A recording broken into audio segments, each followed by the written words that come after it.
Worldwide exclusive news celebrating the stories of world record holders and achievers। 6 अक्टूबर 2024 को जयपुर स्थित Rajasthan international centre प्रेरणा और मान्यता का केंद्र बन गया। इस कार्यक्रम में एक्सक्लूसिव वर्ल्ड रिकॉर्ड्स द्वारा मान्यता प्राप्त असाधारण प्रतिभाओं को भी उजागर किया गया। इनमें RAA रा यानी कि आरजे और एंकर एसोसिएशन और मां भारती रक्त वाहिनी जैसे सामाजिक कारणों से जुड़ी NGO संस्थाओं की भागीदारी रही। यह रात विभिन्न श्रेणियों में अद्वितीय योगदान को सम्मानित करने के लिए समर्पित थी, जिसमें प्रमुख श्रेणियां इस प्रकार शामिल थी। सम्मान शेगरी doctor D Suresh Babbu, Kolar, Karnataka. Worldwide exclusive news celebrating the stories of world record holders and achievers। उत्कर्षता का उत्सव, Indo international achievers journey award और वर्ल्ड रिकॉर्ड उपलब्धियां।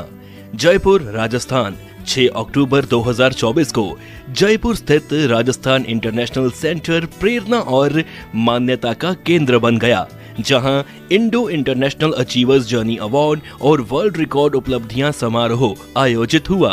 Indo international achievers journey award के सम्मानित व्यक्तियों की सूची इस प्रकार है। Doctor D Suresh Babbu, Kolar, Karnataka. I want to thank Exclusive World Records, King's Book of World Records, Lata Foundation and Journalist Council of India for honoring me. Thank you.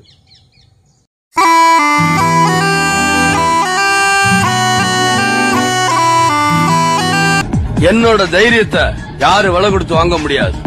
நான் மக்கள் பிரச்சனையை பேசுறவன், எப்பவும் யாருக்கும் பயப்பட மாட்டேன்। இப்போ நான் எதுக்காக உங்களுக்கு இந்த பிரஸ் மீட் கூப்பிட்டுருக்கேன்னு சொன்னாக்கா, எனக்கு அக்டோபர் மாதம் 6ஆம் தேதி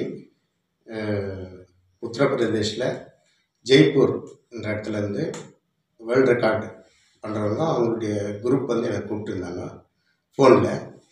அப்போது இது மாதிரி உங்களுக்கு இந்த மாதிரி 3 விஷயத்தில் அவார்டு வந்திருக்குது அப்படின்னு சொன்னாங்க।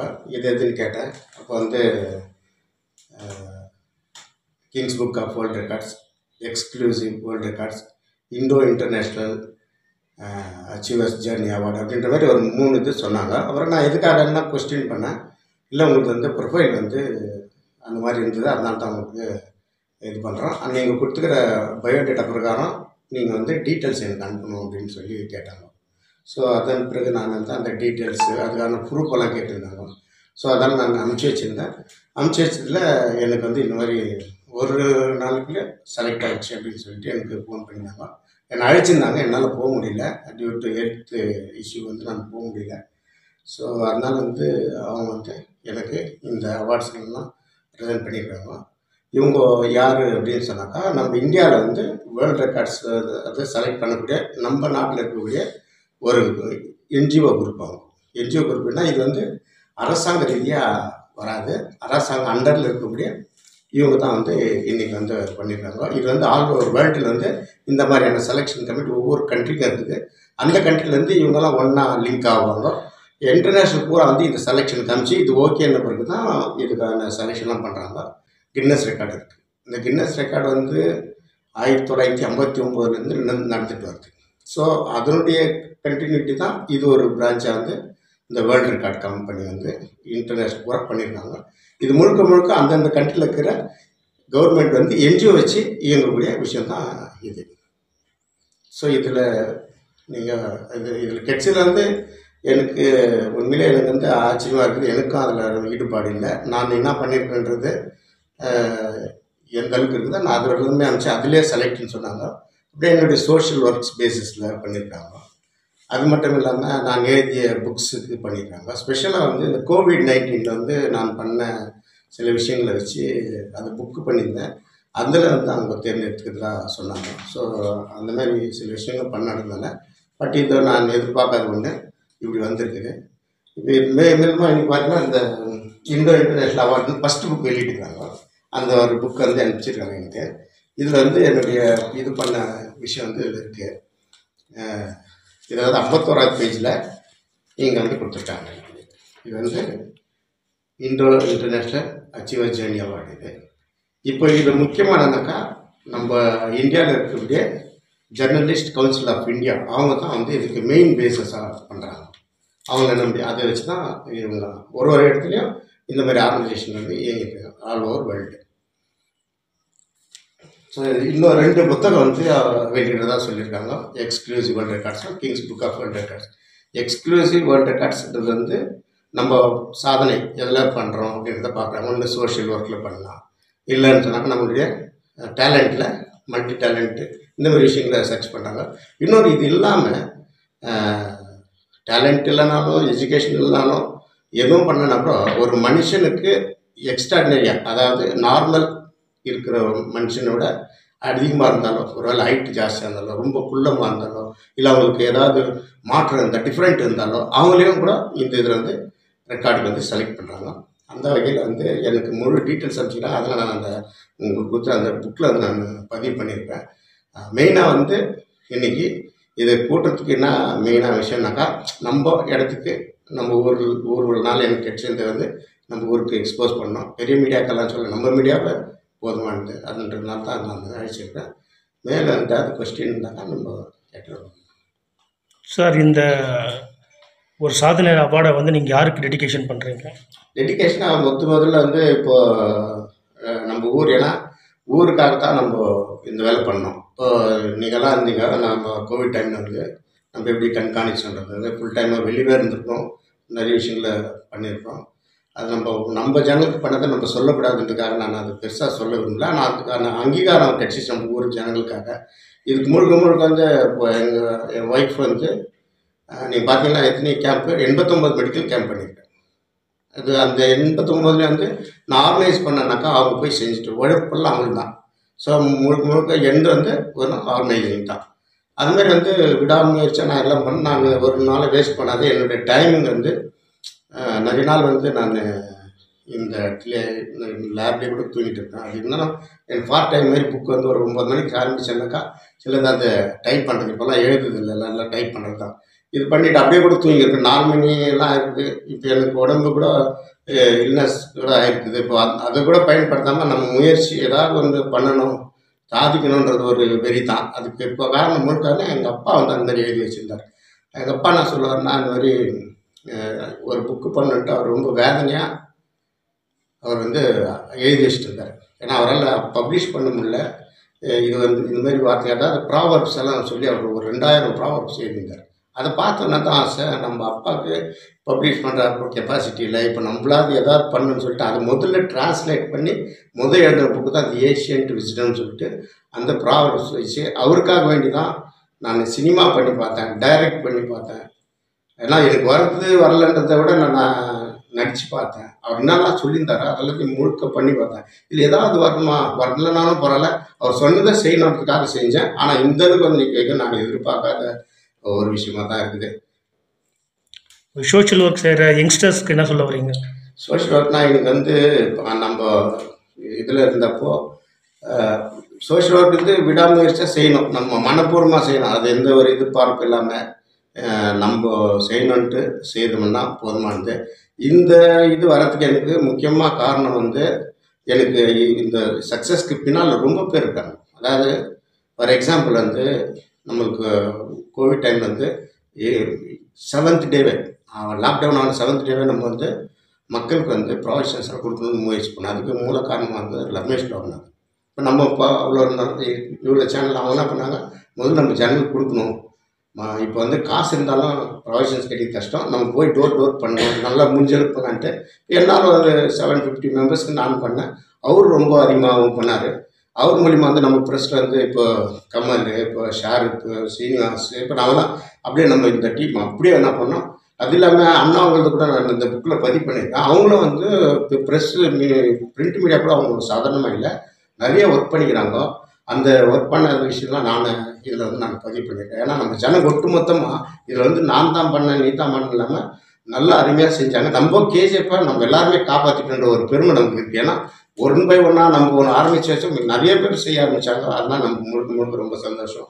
ஸோ அதனால் இப்படி ஒரு விஷயம் வந்து இருக்குமான்ட்டு எனக்கு ஒரு சந்தேகம் தான். பட் நான் அதெல்லாம் எதிர்பார்க்கவும் மாட்டேன். இனிமேல் அந்த சோஷியல் ஒர்க் தொடரும். ஜனங்க பண்ணுவாங்க. நான் வந்து புத்தி சொல்கிறத விட நல்ல ஜனங்க நல்லா இருக்கவங்க, நம்ம சோஷியல் ஒர்க் பண்ணுறவங்க எல்லா டீமும் நல்லா இருக்கிறாங்க, நல்லா பண்ணிட்டு வராங்க. அவங்களுக்கு வாழ்த்துறேன். இன்னொன்று வந்து நான் வந்து இது கிடைச்சதுனால ரொம்ப பெரிய பெருமைன்றது இல்லை. பட் இப்படி ஒன்று கிடைச்சது நினச்சி அப்பா சொன்னதை நம்ம செஞ்சதுக்கு இப்படி ஒன்றா அப்படின்ற மாதிரி ஒரு யோசனை வந்தது.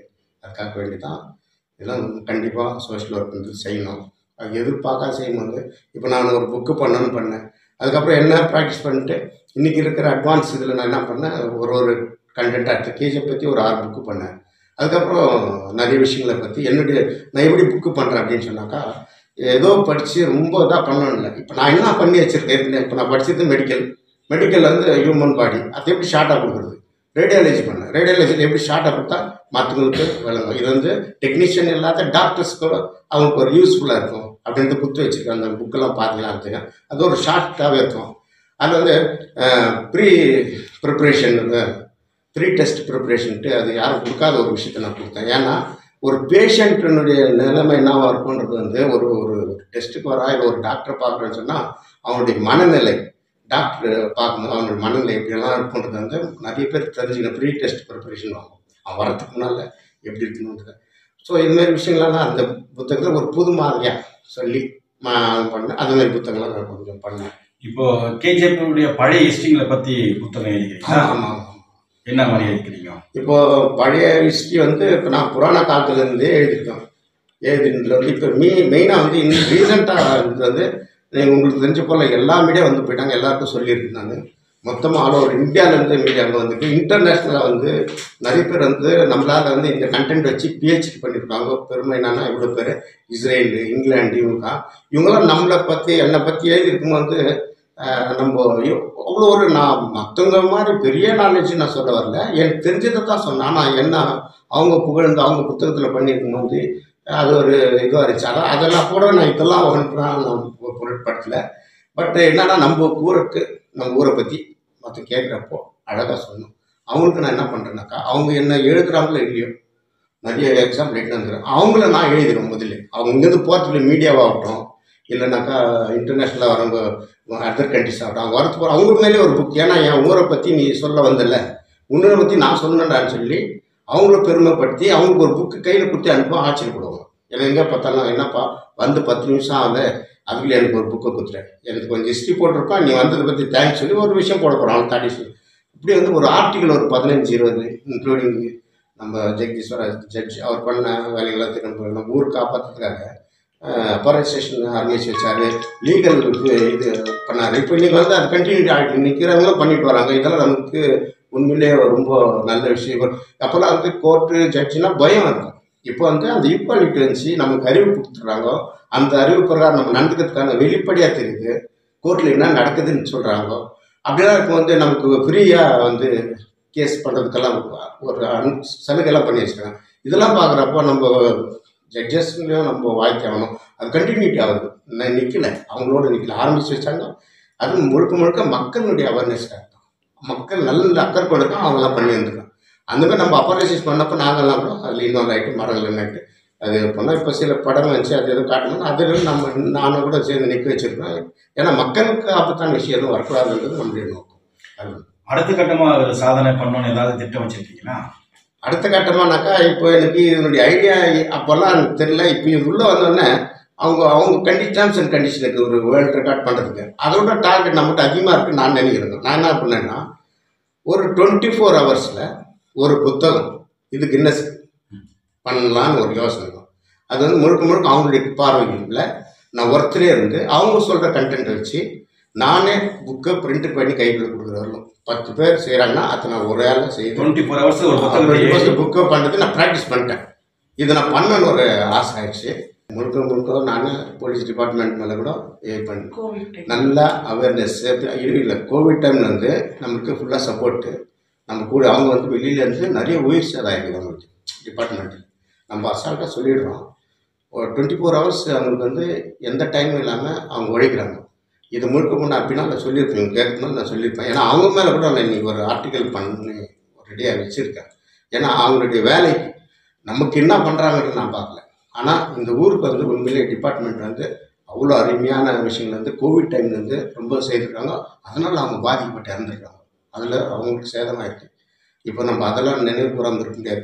ஏன்னா முழுக்க முழுக்க இதோடைய பேஸ் வந்து எனக்கு இது பண்ண விஷயம் என்னன்னாக்கா கோவிட் டைம் தாங்க. கோவிட் டைம் வந்து யார் எப்போ என்ன ஆகுன்றது யாருக்குமே தெரியாது.